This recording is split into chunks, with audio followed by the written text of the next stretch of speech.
Everyone, welcome to the channel. I hope आप सभी बहुत ही अच्छे होंगे। और आज की हमारी वीडियो की बात कर लेते हैं, वो होने जा रही है हमारे पार्ट्स ऑफ स्पीच के सीरीज का। ये मान लीजिए थर्ड वीडियो है, क्योंकि हमने ऑलरेडी पार्ट्स ऑफ स्पीच को अच्छे से एक्सप्लेन किया और उसके जितने भी टाइप्स हैं उसे अच्छे से समझाया है। तो जाके आप वो वीडियो हमारे इंग्लिश ग्रामर के प्लेस में हमारे चैनल पे चेकआउट कर सकते हैं। और साथ ही साथ हमने नाउन का भी ऑलरेडी पोस्ट कर दिया है, जो फर्स्ट टाइप है पार्ट्स ऑफ स्पीच का। तो अब हम आ गए हमारे थर्ड वीडियो पे और थर्ड टॉपिक पे, या फिर सेकेंड टाइप आप इसको बोल सकते हो। तो पार्ट्स ऑफ स्पीच का सेकेंड टाइप है प्रोनाउन। तो हम आज ये देखेंगे कि प्रोनाउन का डेफिनेशन क्या है, प्रोनाउन कितने टाइप्स के होते हैं, उसके एग्जांपल्स और यूजेस, फंक्शंस जो भी हैं प्रोनाउन के, वो सभी।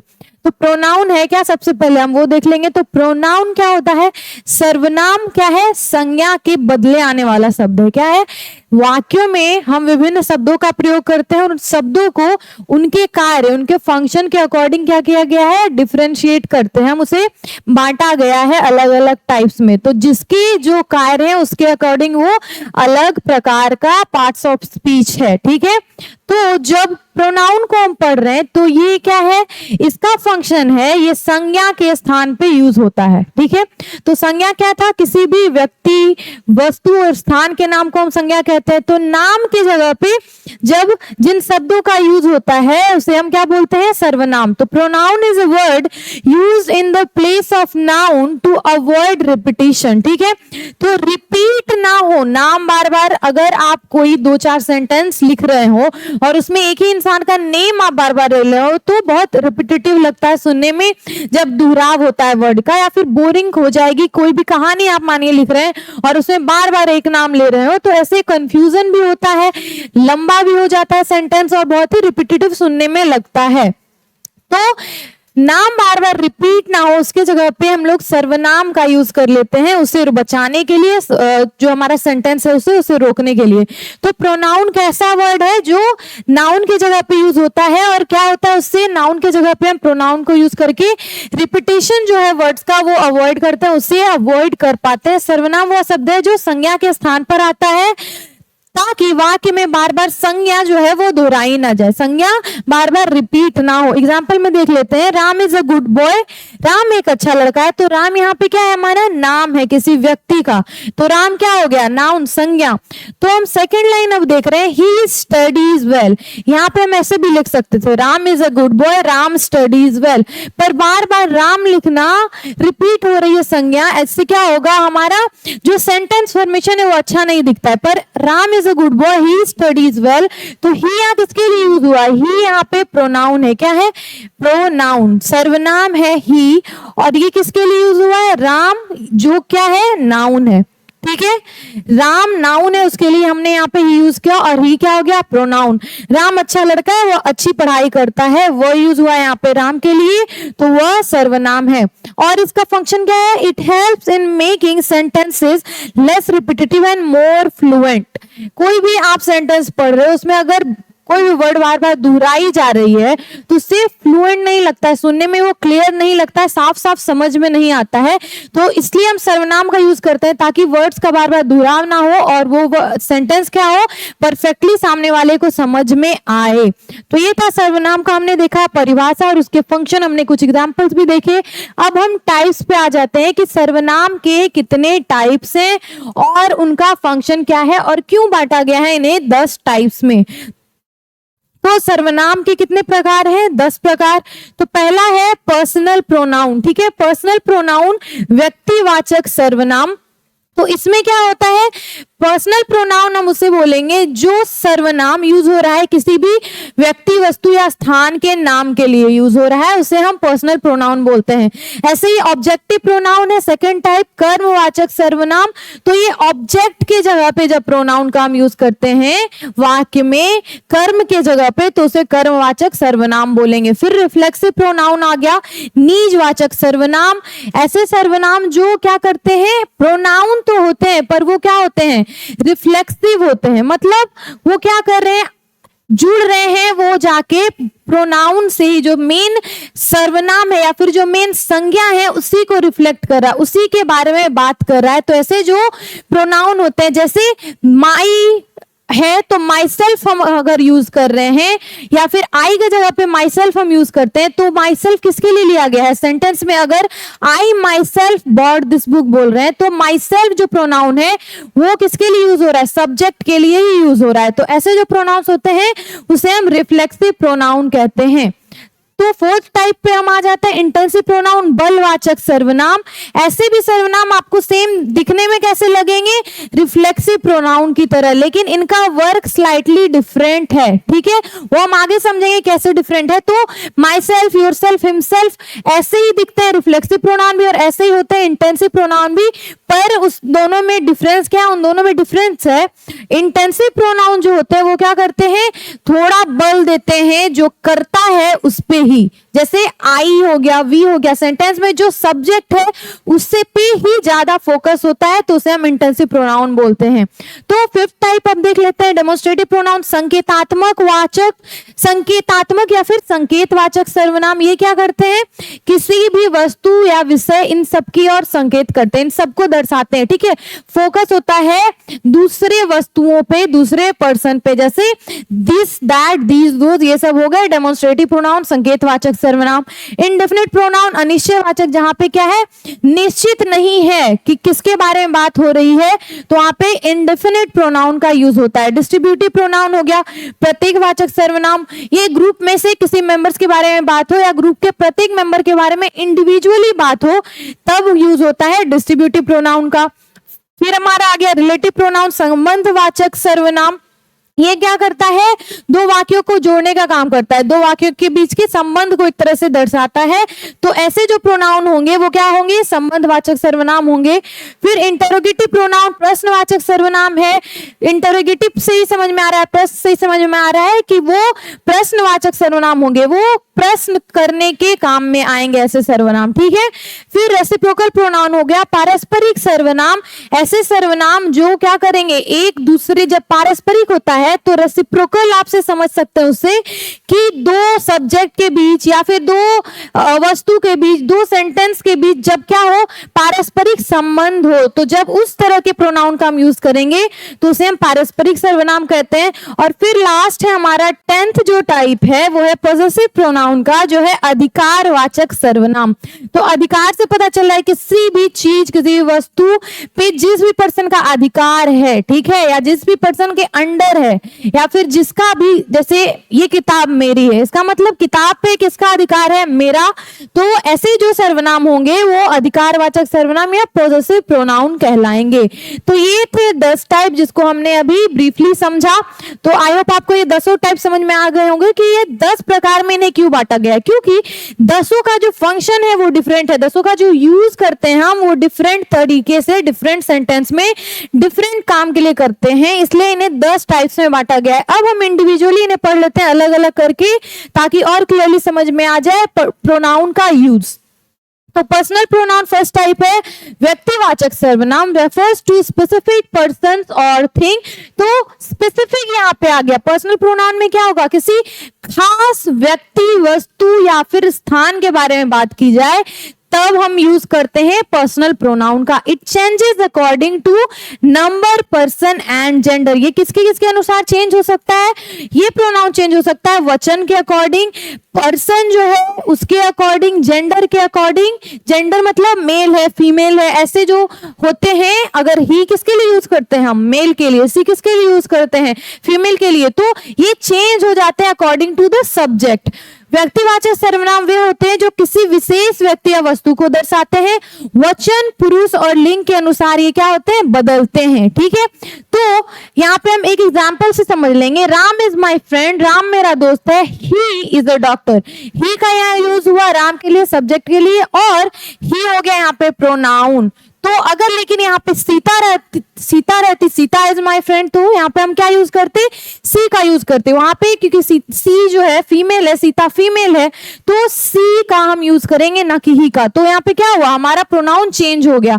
तो ऐसे ही जब यहाँ पे एक से ज्यादा लोगों की बात होती है तो हम क्या यूज करते हैं? हम लोग में हम वी का यूज करते हैं, तो वहां पे अस का यूज होगा। ठीक है, ऐसे जो प्रोनाउंस होंगे वो क्या होते हैं? पर्सनल प्रोनाउंस बदलते हैं अकॉर्डिंग टू वचन, पुरुष पुस्लिंग नंबर, पर्सन और जेंडर के अकॉर्डिंग। तो यहाँ पे एग्जाम्पल में हमने देखा क्या क्या है, I, you, he, she, it, we, they, ये सारे जो है पर्सनल प्रोनाउन में आते हैं। अगर इनका हम यूज करेंगे किसी स्पेसिफिक पर्सन और प्लेस और थिंग को दर्शाने में तो ये पर्सनल प्रोनाउन कहलाएंगे।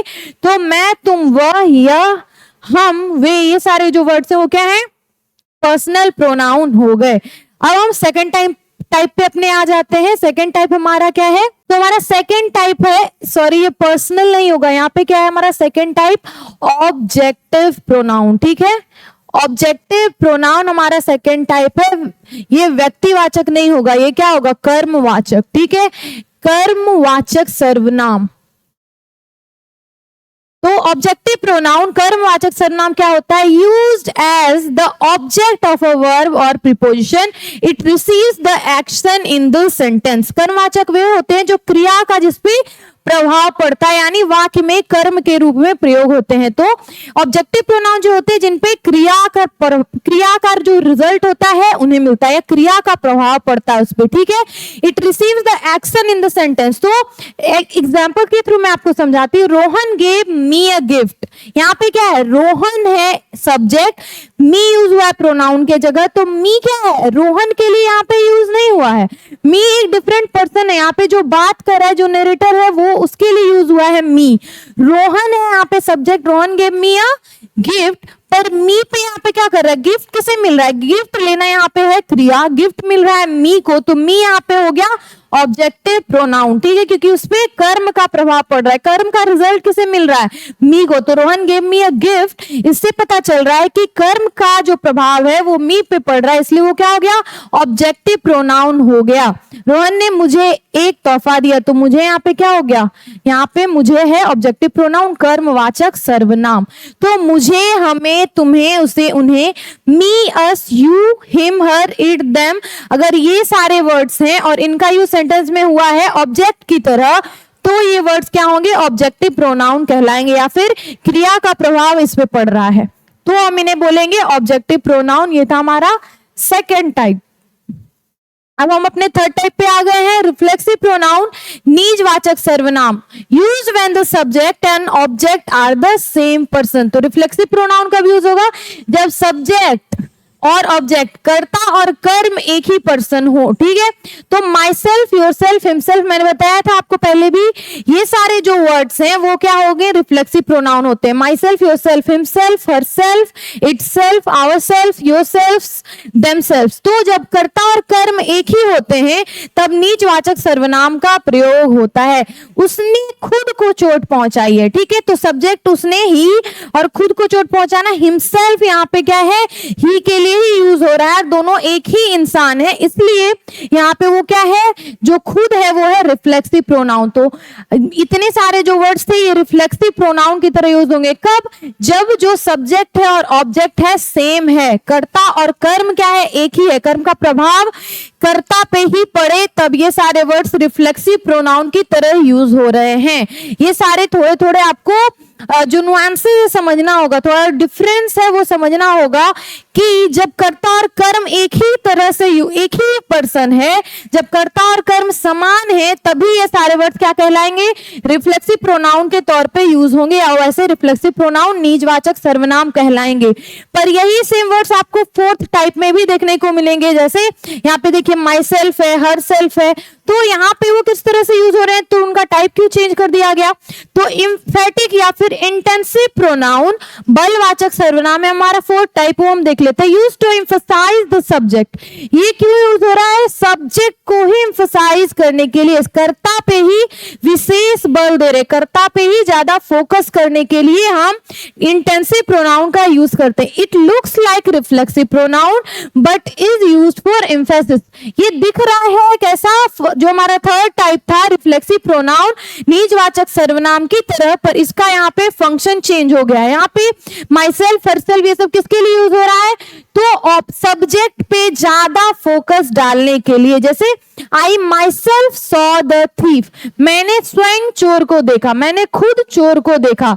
सी herself made the dress, उसने खुद वो ड्रेस बनाई। तो स्वयं या खुद यहाँ पे मतलब निकले, ठीक है। तो आप समझ जाइए कि अगर my self, her self, themselves का यूज हुआ है, ऐसे वर्ड्स का यूज हुआ है, और वहां पे क्या हो रहा है, जो सब्जेक्ट है उस पे ज्यादा फोकस डाला जा रहा है, तो वो इंफेटिक या फिर इंटेंसिव प्रोनाउन हो गया, बलवाचक सर्वनाम हो गया। तो ये स्लाइटली डिफरेंस था। जो रिफ्लेक्सिव प्रोनाउन क्या था, वहां पे कर्ता और कर्म सेम थे, कर्म का प्रभाव कर्ता पे पड़ रहा था। लेकिन यहाँ पे क्या है, कर्ता और कर्म समान नहीं है, पर यहाँ पे बल दिया जा रहा है कर्ता पे, ज्यादा फोकस उस पे किया जा रहा है, ठीक है। उसका जो कर्म है उसके थ्रू उस पे ज्यादा फोकस डाला जा रहा है। तो ऐसे जब सर्वनाम का यूज होगा तो वो इंटेंसिव प्रोनाउन हो गए। नेक्स्ट टाइप, फिफ्थ टाइप हमारा है डेमोस्ट्रेटिव प्रोनाउन, संकेतवाचक सर्वनाम, use two point two specific things और पीपल। ये क्यों यूज हो रहा है, स्पेसिफिक थिंग और पीपल, किसी विशेष वस्तु या व्यक्ति, इन सबको क्या करने के लिए, पॉइंट करने के लिए, दर्शाने के लिए, उस पर फोकस डालने के लिए। Example, this, that, these, those. जैसे संकेतवाचक सर्वनाम वे होते हैं जो किसी वस्तु या व्यक्ति की ओर संकेत करते हैं, डेमोस्ट्रेट हम करते हैं, पॉइंट करते हैं, ठीक है। जैसे दिस इज माई बुक, ये किताब मेरी है। दोज आर योर्स, वो जो किताब है वो तुम्हारी है। तो क्या कर रहे हैं हम, संकेत कर रहे हैं कि ये सामने रखी हुई किताब मेरी है, दूर जो किताब रखी हुई है तुम्हारी है, ठीक है। जिससे पता चल रहा है कि संकेत कर रहे हैं हम किसी वस्तु की ओर। ऐसे who is that, who is he, ऐसे जब हम बोलते हैं कि संकेतात्मक हो कि किसी वस्तु या विषय की ओर क्या किया जा रहा है, संकेत किया जा रहा है, तो जहां पे वैसे प्रोनाउंस यूज हो रहे हैं तो वहां पे वो प्रोनाउन क्या है, डेमोस्ट्रेटिव प्रोनाउन, संकेतवाचक सर्वनाम है। यह मेरी पुस्तक है, वे तुम्हारी है।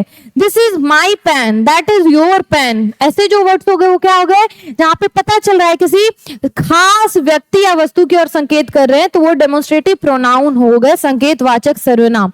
सिक्स्थ टाइप हमारा इंडेफिनिट प्रोनाउन, अनिश्चयवाचक सर्वनाम, used to refer to non specific people और थिंग। उसमें क्या हो रहा था, हमने पहले वाले टाइप में डेमोस्ट्रेटिव में स्पेसिफिक पीपल या पर्सन की तरफ हम पॉइंट कर रहे थे, लेकिन जब हम बात करेंगे नॉन स्पेसिफिक पीपल के बारे में, निश्चित व्यक्ति की बात नहीं हो रही है, निश्चित व्यक्ति या वस्तु की ओर संकेत नहीं है, नॉन स्पेसिफिक है, कोई इन जनरल बात हो रही है, तो हम यूज करते हैं इंडेफिनिट अनिश्चयवाचक प्रोनाउन का। जैसे वर्ड्स है वो someone, anyone, everyone, nobody, anything, ये सारे जो वर्ड्स हैं वो क्या है, इंडेफिनिट प्रोनाउन है, अनिश्चयवाचक सर्वनाम है। जैसे someone is knocking at the door, यहाँ पे पता नहीं है कि दरवाजे पे कौन खटखटा रहा है, पर कोई तो है जो दरवाजा खटखटा रहा है, तो यहाँ पे समवन क्या हो गया, यहाँ पे अनिश्चित है, सब्जेक्ट कौन है वो पता नहीं है हमें, वहां पे समवन यूज हुआ है कैसे, इंडेफिनिट प्रोनाउन की तरह, अनिश्चयवाचक सर्वनाम की तरह। तो कोई दरवाजा खटखटा रहा है, या फिर एनीवन इज देयर, जब पूछते हैं एनीबडी देयर, तो क्या होता है,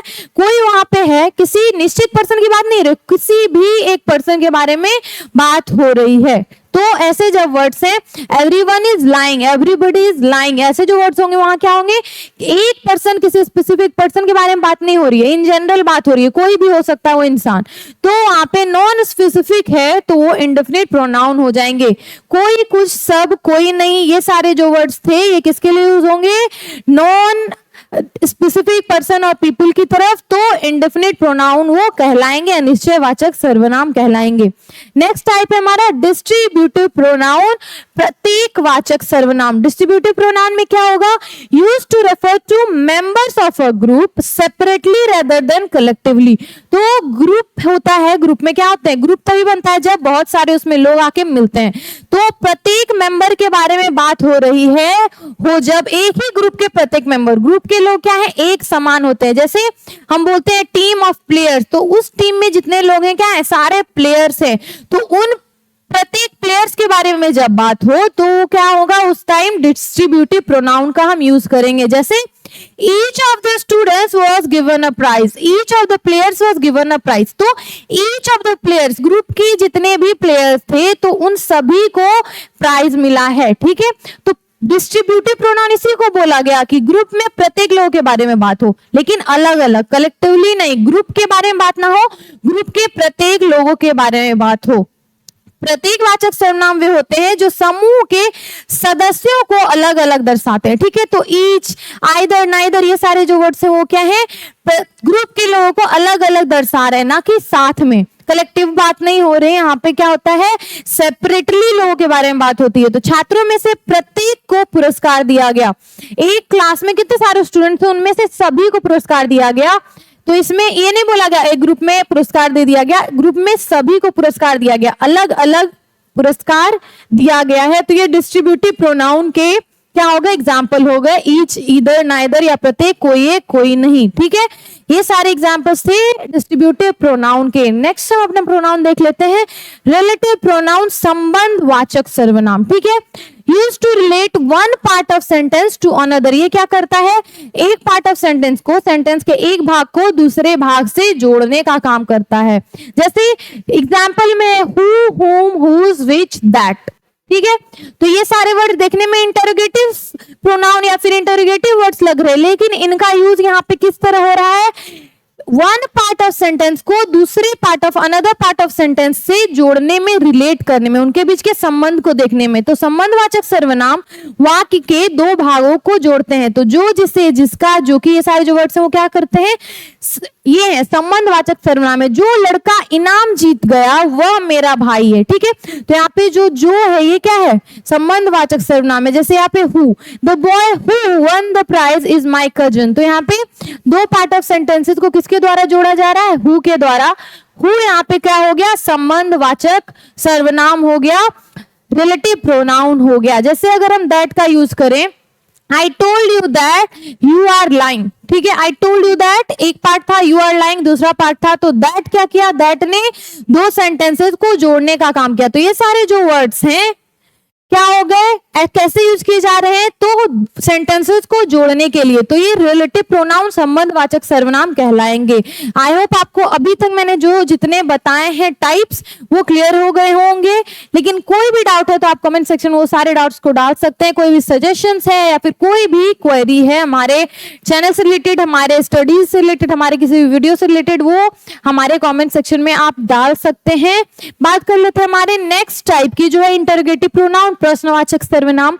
यहाँ भी नाम से क्लियर है, ये प्रश्नवाचक सर्वनाम है। तो प्रश्न को पूछा जाएगा इन सर्वनामों के माध्यम से। Use to ask questions, example who, what, which, whom, whose. ये सारे जो वर्ड्स हैं वो क्या हो रहे हैं, इससे हम प्रश्न पूछने का काम कर रहे हैं। ऐसे ही वर्ड्स आपको पहले भी देखने को मिले थे रिलेटिव प्रोनाउन में भी, लेकिन उनका वहां पे फंक्शन डिफरेंट था। वहां पे वो क्या कर रहे थे, दो सेंटेंसेस के पार्ट को रिलेट करने का काम, जोड़ने का काम कर रहे थे। लेकिन यहाँ पे उनका काम क्या है, ये प्रश्न पूछ रहे हैं। Who is your teacher, who, कौन तुम्हारा शिक्षक है। तो यहाँ पे प्रश्न पूछा जा रहा है, कुछ इंफॉर्मेशन निकाला जा रहा है। तो ये सारे जो वर्ड्स है वो क्या होगा, interrogative pronoun. What is your name, which book is yours. ये सारे जो वर्ड है सेंटेंस में जब यूज हो रहे हैं इंटरोगेटिव प्रोनाउन की तरह, तो वो हो गए प्रश्नवाचक सर्वनाम, इंटरोगेटिव प्रोनाउन। जब क्वेश्चन इन सब वर्ड्स का यूज करके पूछा जा रहा है, वे सर्वनाम जो प्रश्न पूछने में प्रयोग होते हैं वो हैं प्रश्नवाचक सर्वनाम। कौन, क्या, कौन सा, किसका, कौन तुम्हारा शिक्षक है, कौन सी किताब तुम्हारी है, ये पेन किसका है, तुम क्या करते हो, तुम कहाँ जाते हो, सारे जो वर्ड्स हो गए वो क्या हो गए, प्रश्नवाचक सर्वनाम, इंटरोगेटिव प्रोनाउन। नेक्स्ट हमारा टाइप क्या है, रेसिप्रोकल प्रोनाउन। तो पारस्परिक सर्वनाम यूज्ड व्हेन टू और मोर subjects act in the same manner toward each other. तो दो या दो से ज्यादा सब्जेक्ट, कर्ता, जब एक दूसरे के लिए एक जैसा मैनर दिखाते, एक जैसा व्यवहार दिखाते या फिर एक जैसा फीलिंग्स दिखाते हैं, एक जैसा आप बोल सकते हैं कर्म करते हैं, तो वो क्या होता है, रेसिप्रोकल प्रोनाउन का हम वहां पे यूज करते हैं। जैसे एग्जांपल में क्या है, ईच अदर, वन अनदर, ठीक है। दे लव ईच अदर। तो दे जो है यहाँ पे एक से ज्यादा हो सकता है सब्जेक्ट हो, दे यूज होता है प्लूरल सब्जेक्ट्स के लिए, ठीक है। तो दे का हमने यूज किया, तो दे में से समझ में आ रहा है वहां एक से ज्यादा लोग हैं, दो या दो से अधिक लोग हैं, वो लोग क्या करते हैं, एक दूसरे से प्यार करते हैं। तो एक दूसरे के लिए उनकी जो फीलिंग्स है वो सेम है, एक दूसरे के लिए परस्पर एक वहां पे फीलिंग है। तो यहाँ पे ईच अदर जो हो गया वो क्या हो गया, रेसिप्रोकल प्रोनाउन हो गया। You guys hate one another. तुम लोग एक दूसरे को से नफरत करते हो, एक दूसरे को नापसंद करते हो। तो एक दूसरे के लिए वहां पे क्या है, एक सेम मैनर में बातचीत हो रही है, एक सेम फीलिंग नजर आ रहा है। तो ये सारी चीजें क्या हो गई, वन अनदर, ईच अदर, ये सारे जो वर्ड्स है रेसिप्रोकल प्रोनाउन में आ गए, पारस्परिक सर्वनाम में आ गए। जब दो या अधिक व्यक्ति एक दूसरे के साथ क्रिया करते हैं, एक दूसरे के साथ एक जैसी क्रिया करते हैं, एक दूसरे परस्पर, ये सारे जो वर्ड है वो है रेसिप्रोकल प्रोनाउन। वे एक दूसरे को प्यार करते हुए, एक दूसरे को धोखा दे रहे हुए, एक दूसरे को चीट कर रहे, ये सारे जो हो गए जहां पे जो सब्जेक्ट्स हैं वो एक जैसा कर्म कर रहे हैं एक दूसरे के लिए, तो वो हो गया रेसिप्रोकल प्रोनाउन, पारस्परिक सर्वनाम। नेक्स्ट टाइप है पोजेसिव प्रोनाउन, ये लास्ट टाइप है। तो अधिकारवाचक सर्वनाम हम ये देख रहे हैं, यूज्ड टू शो पोजेशन और ओनरशिप। तो पोजेशन किसी के अधिकार में कोई चीज है, ओनरशिप होती है लोगों की कि ये चीज मेरी है, मेरा इस पे ओनरशिप है, मेरा इस पे अधिकार है। तो जब अधिकार दिखाया जाए और वहां पे वैसे सर्वनाम का हम यूज करें जिससे अधिकार का पता चले किसी वस्तु पे, किसी व्यक्ति पे, तो वो पोजेसिव प्रोनाउन कहलाएगा। एग्जांपल में है mine, yours, his, hers, ours, theirs, ये सारे जो वर्ड्स हैं ये क्या है, पोजेसिव प्रोनाउन है। कैसे, this book is mine, mine का यहाँ पे यूज हुआ, या फिर this book is yours, this book is his. तो दिस बुक इज माइन मतलब ये किताब मेरी है, दिस बुक इज योर्स मतलब ये किताब तुम्हारी है, उसपे तुम्हारा अधिकार है, मेरी होगी तो उसपे मेरा अधिकार होगा। दिस बुक इज हिज मतलब उसकी किताब है तो उसका अधिकार है, उसकी ओनरशिप है। हर्स, आवर्स, देयर्स, ये सारे जो वर्ड्स थे क्या दिखा रहे, किसी के पोजीशन में कोई चीज है, किसी के अधिकार में कोई चीज है। तो ऐसे जो वर्ड्स होंगे वो क्यों होंगे, पोजेसिव प्रोनाउन होंगे। वे सर्वनाम जो किसी वस्तु पर अधिकार को दर्शाते हैं, मेरा, तुम्हारा, उसका, हमारा, उनका, ये सारे क्या हो गए, शब्द अधिकार को दर्शा रहे हैं। ठीक है, तो ये किताब मेरी है, दिस बुक इज माइन, ये सारे जो वर्ड्स हैं यहाँ पे हमने देखे यूज कैसे हो रहे हैं, किसी भी वस्तु पे किसी का अधिकार दिखाने के लिए।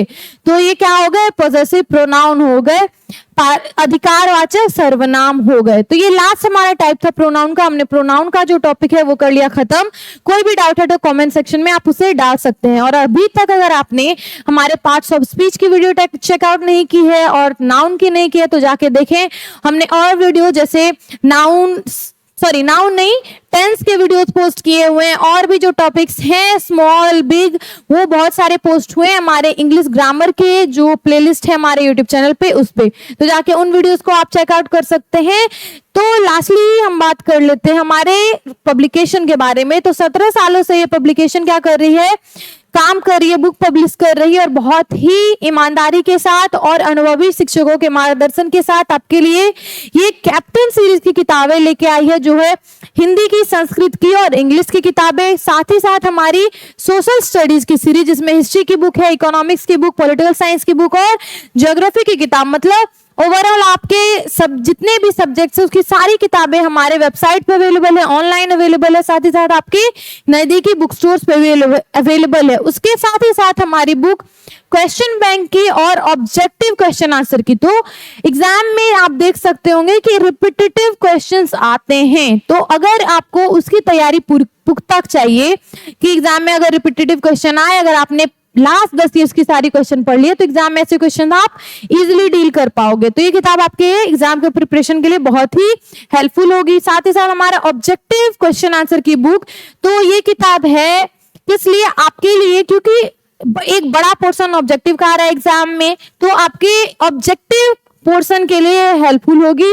इसमें सारे सब्जेक्ट के, सारे टॉपिक्स के जितने भी पॉसिबल ऑब्जेक्टिव हो सकते हैं एक जगह पे दिए हुए हैं, तो आपके लिए बहुत ही हेल्पफुल किताब है। इन किताबों को आप चेकआउट कर सकते हैं।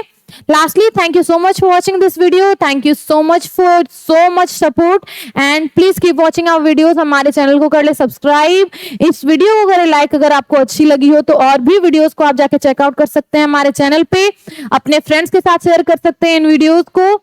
Thank you so much for watching.